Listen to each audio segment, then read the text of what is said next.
Good morning, and welcome to another Seize the Day. Today is Monday, January the 10th, and I trust that you guys are waking up feeling pretty refreshed and ready to begin a new day. Had a good weekend. A little bit of snow. Got a chance to go outside and do some snow blowing. So that was pretty good. Trust your houses are getting back to normal. As you can see, we took our tree down. Things are starting to get back to normal. Spent the weekend just putting a lot of Christmas stuff away. Another time of the season. Can't believe in a couple of weeks. Actually, probably eight or 9 weeks.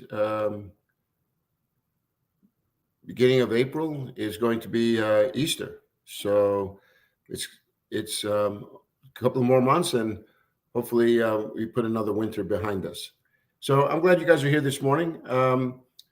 As I said, we've been going through a study now on the Sermon on the Mount, and I'm kind of excited about today because it's given us an opportunity to begin with one of the most famous passages in the Scriptures, known as the Beatitudes.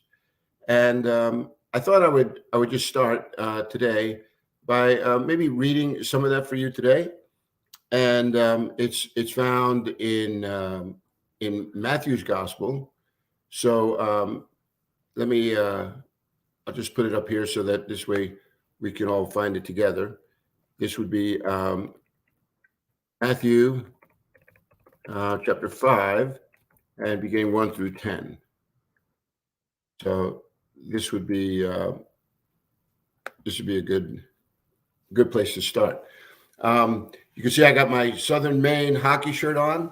We had baptism not too long ago, and one of the young men that was baptized for Christmas bought me his little shirt, little name on my back with his number.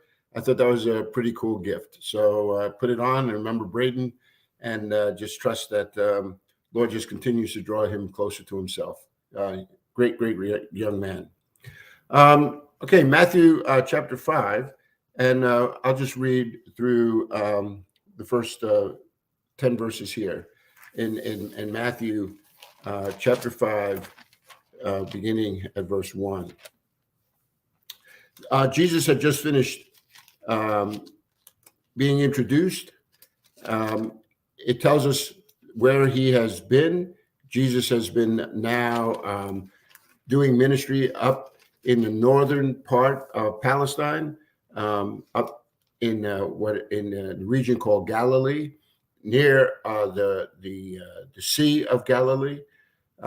It's up north, and a reputation has begun to follow Him.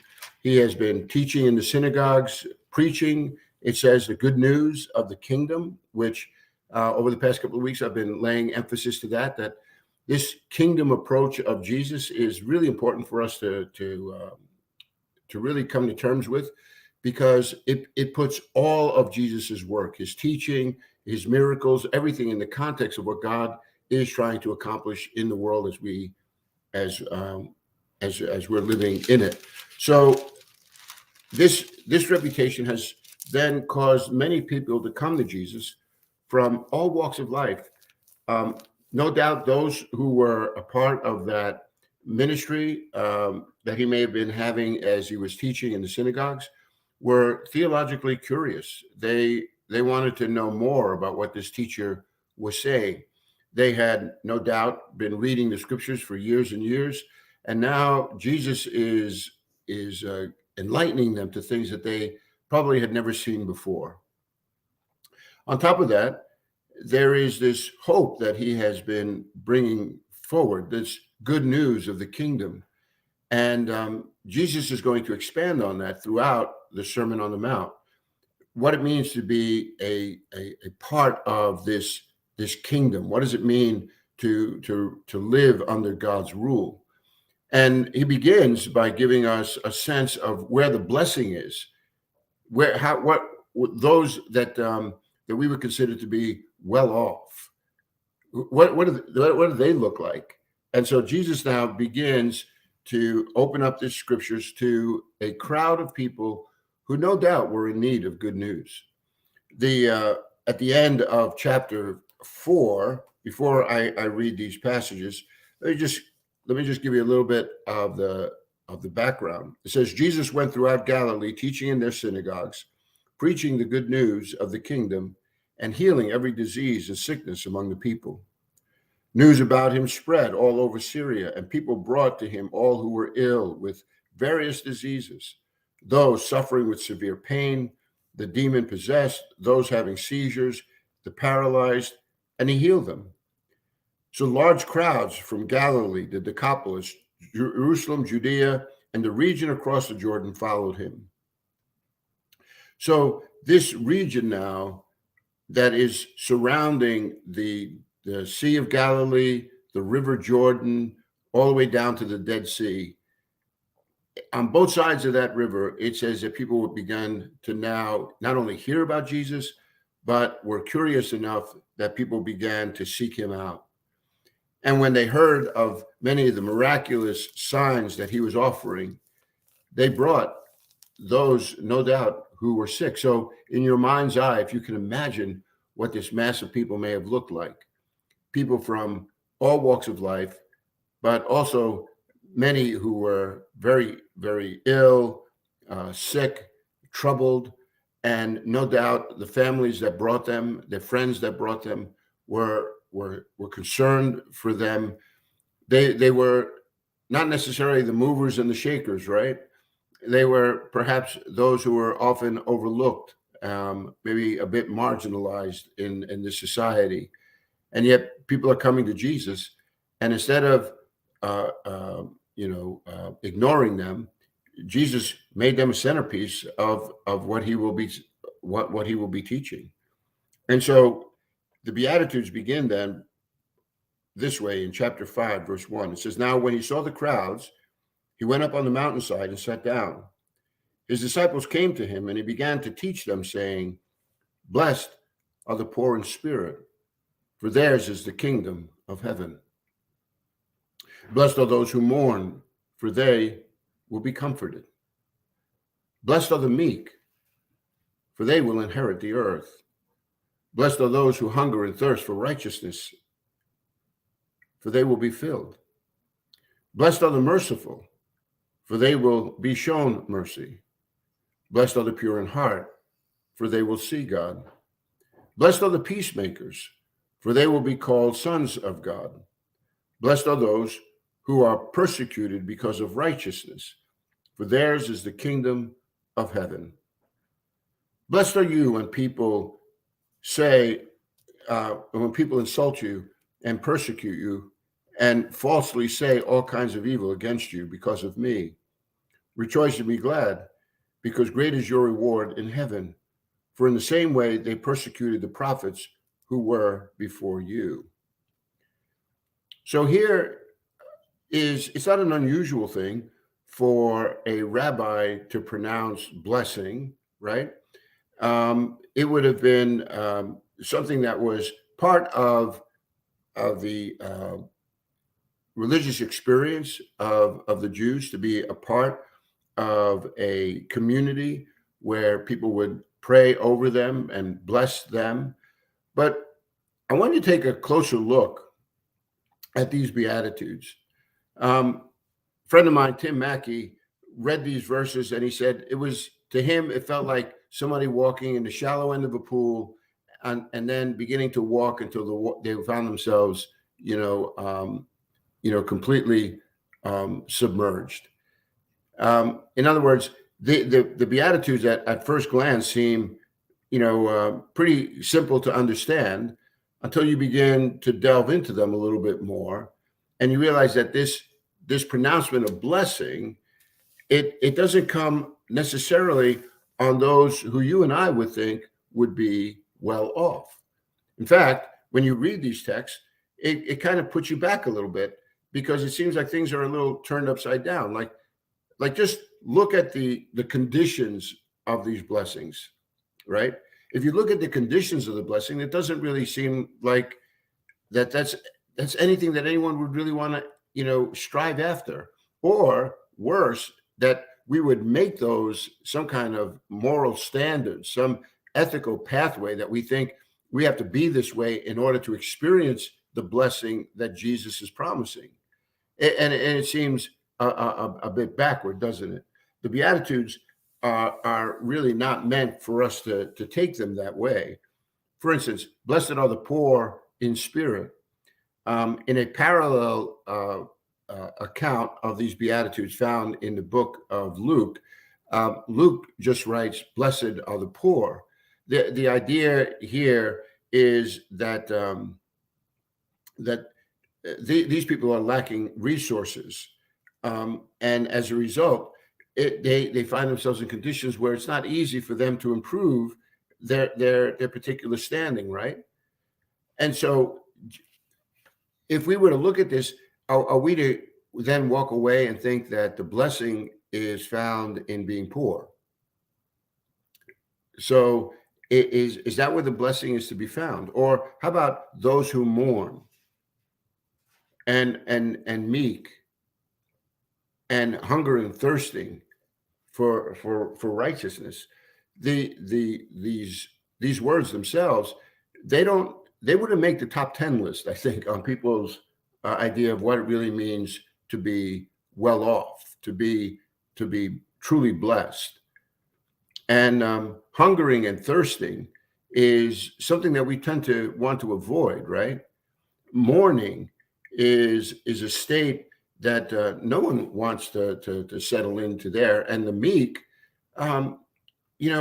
we kind of think that the meek, in a world where only the strong survive, that's probably not the best of qualities. And then you go on, and there are these texts of being merciful, blessed are the pure in heart, blessed are peacemakers, blessed are those who are persecuted. And you begin to realize, these conditions in and of themselves don't seem to just like cry out, blessing. But that's what Jesus is doing in this text, is beginning to turn things a little upside down. And all of which, because if you look through these Beatitudes, like the very first one, blessed are the poor in spirit, it says, for theirs is the kingdom of heaven. And if you look at verse 10, it also ends with, theirs is the kingdom of heaven. This is a literary kind of device where you look at the kingdom of heaven as being the two brackets of a parentheses, so that everything that's found within those brackets are really speaking to the issue of kingdom. So for us to truly understand these blessings, we need to understand a little bit more then about what this kingdom is all about. And we're given some hints in this text, because again, if you look at the beatitude that says, blessed are those who hunger and thirst, for righteousness, or look at the verse 10, where it says, blessed are those who are persecuted because of righteousness. See, there is this right living that is found in within this kingdom of heaven. And what does the kingdom of heaven really refer to, if not to the fact that this is under God's rule? So under God's rule, under this kingdom of heaven, over which God, sits, as king over this kingdom, there is a decree that he has given, right, of his will and his ways, that's saying this is the way life in my kingdom is really going to operate. And so consequently, these Beatitudes, Jesus is saying, these are those who will experience this blessing within the kingdom of God. And what he's saying then to you and me is, as he's looking out at all of the humanity that is before him, that is obviously broken on multiple levels, Jesus begins to speak to them and say, and tell them that the kingdom of God is for them. that they may be poor now, but theirs is the kingdom of heaven. It's a perspective now of looking at life and recognizing that the blessing then is not found in the condition. So it's not like like I said earlier, we're not to take these conditions and then use them as some kind of standard by which we think we're going to gain God's favor. God is giving us, Jesus is giving us now this perspective of life and saying that there truly is that the blessing that's going to come to the poor is that theirs is the kingdom of heaven, which all of a sudden raises your mind to recognize that our lives are greater than what we are experiencing within these days that we live on this earth. He's giving us a perspective that there is still a life to come. So he goes on, and think about words like mourn and meek and hungering and thirsting. I think if you kind of work your way back a little bit, it might give you a little bit more depth of what it means to mourn or to be meek. And in the course of this week, I'm going to take these words and we're going to look through them. We're going to look at other passages that just begin to demonstrate what Jesus is saying when he uses these terms. So, for instance, as we talked about righteousness, this right living, what it means to live under this rule of God, it's saying that people are blessed who are hungering and thirsting for that righteousness, so that their bent on life is one in which they are seeking now to experience more and more of what God has for them. There is this hungering, this thirsting. When you find yourself in that position, just in a earthly way, right? Like you're hungry, you're thirsty. You're going to do whatever you can to satisfy that need. You're going to try to find something to drink. You're going to search the cupboards to find something to eat. Do we have that same attitude for understanding, this righteousness that God has for his people, to understanding something of the will and the ways, the purposes of God in this life? Jesus is telling us that person is blessed, that they will be satisfied. If you hunger and thirst for the righteousness that God has revealed, it says you will be filled. And so if this hungering and thirsting is for understanding of what it means to really live under this kingdom, then you can understand that he's saying that there is this meekness then that comes, a gentleness that's found in this kingdom of heaven. And God says, you do realize that this is being turned upside down because the meek actually are going to inherit the earth. You think it's going to go to all those who are the most aggressive and seeking their own way, but God's saying, no, it's quite the opposite. And here, blessed are they who mourn, for they will be comforted. It's not, when you look at this text, there's no doubt that people here are mourning over the hardships that some of their loved ones are experiencing, if not themselves. Right? The text that we just read said that this crowd was comprised of people with various diseases and sicknesses, those in severe pain, those who were paralyzed. It says those, who were having seizures, not to mention those who spiritually were being assaulted as well. So in this text, there is plenty of reasons why people would be mourning. But in the kingdom, God says, those who mourn, they will be comforted. And it goes on, right? We show mercy in this life. And it's saying to you and to me, you will be shown mercy. Those who are pure in heart, they will see God. Those who are the peacemakers will be called the sons of God. And those who are persecuted because of righteousness, theirs is the kingdom of heaven. Think about that for a moment. Blessed are those who are persecuted because of righteousness. Jesus is looking out into the world, and he recognizes that God's ways are often what? They're held at an arm's distance. This work that Jesus is seeking to establish now and bring forth is in opposition to the kingdoms of this world.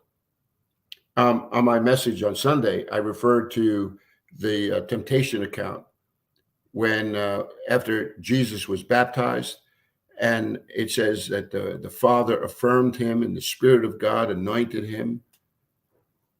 That it says the Spirit took Jesus and brought him out into the wilderness. This is in the opening verses of chapter 4 in Matthew.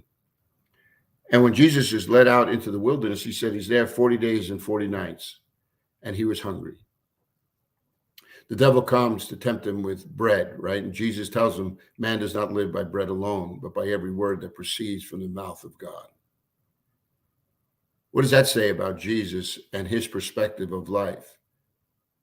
The devil then comes alongside and it says he displays to him all the kingdoms of the world. And the text says he showed him all the kingdoms of the world and their splendor. And he says, if you bow down to me and worship me, all these I will give to you. And one of the things I shared with everyone is, once again, the devil is showing himself to be who he truly is. He's a liar. He misrepresents. Those kingdoms aren't his to give. Whatever authority he has, whatever sphere that we have, the Satan, operating under, it's always done on the sovereign hand of God. I'll give you numerous examples of that, right? Like Job. Remember when Job was being afflicted, God was always the one that put limits on what the devil could do. And think about the garden way back in the beginning when he's saying, surely if you eat of this fruit, you won't die. God knows that in the moment that you eat of this fruit, you'll be like him, knowing good and evil. Yeah, well, how did that work out? That was another lie. Instead of them becoming more like God, they became estranged from God. So Satan is always promising more than he can ever give.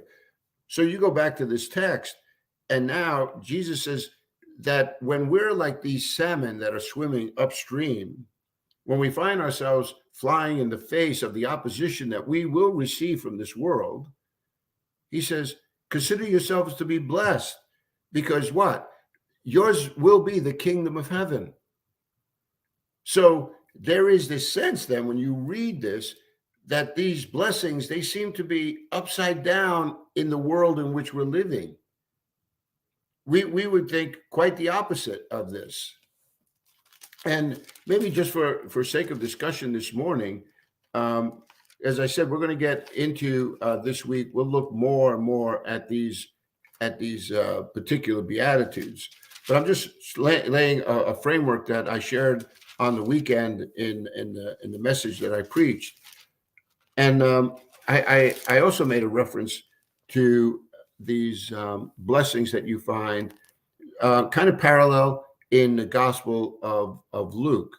So as a little side note, if you looked at Luke chapter 6, and we picked it up at around verse 20. Let's see, yeah, verse 20 through 26. All right. If you look at this text, there is a parallel that Jesus is running here when in Luke's gospel, Luke refers to these same kinds of beatitudes, and he says this. He says, "Blessed are you who are poor, for yours is the kingdom of God. Blessed are you who hunger now, for you will be satisfied.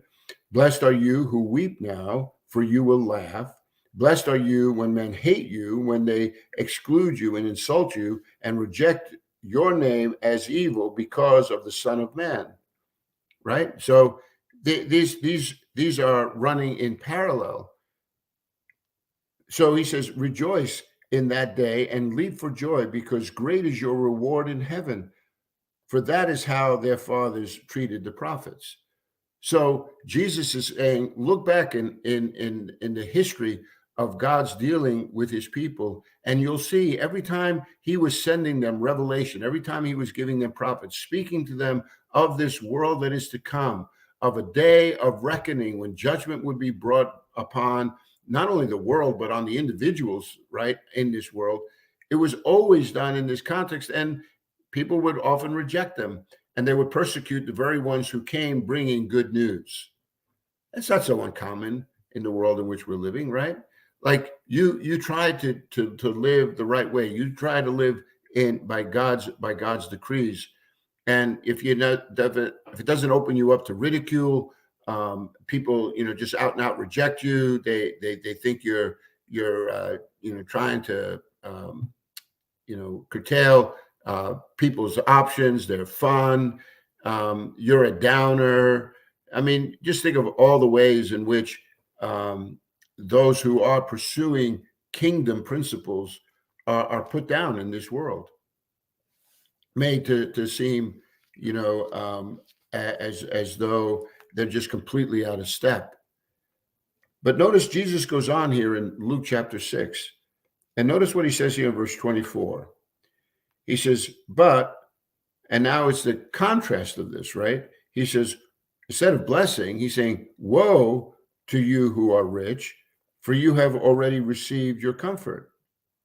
See how that is in contrast to those who are poor, who will receive the kingdom of heaven? It says, woe to you who are rich, because you've already received your comfort. In other words, the contrast here is in this temporal world in which we're living, those who are rich, they've already received their reward. The poor, he says, they're going to inherit a kingdom that will be eternal. That kingdom will not come to an end. That's all the promises that Jesus is making about this kingdom, that when it is fully established, it is here to stay. And so the contrast here, again, it's not in the condition, because there are many rich people who love Jesus dearly and who give selflessly and generously to kingdom causes. And the same way, there could be a lot of people who are poor, who are selfish and greedy. So it's not the condition that you find whether someone is blessed or not, but it's really about where we are laying our treasure. One of the things that we'll look at is this one passage where Jesus says, don't lay up for yourselves treasures on earth, where moth and rust destroy, where thieves break in and steal, but lay up for yourselves treasures in heaven, where neither moth nor rust corrupt, or thieves can break in and steal. For where your treasure is, there your heart will be also. So this is always about the condition of the heart. And this is what Jesus will always be like really pursuing. So look at the rest of these woes. It says, woe to you who are well fed. Well, what did he just say in Luke 21? He says, blessed are you who hunger now, for you'll be satisfied. And now he says, but woe to you who are well fed now, for you will go hungry. Woe to you who laugh now, for you will mourn and weep. Woe to you when all men speak well of you, for that is how their fathers treated the false prophets.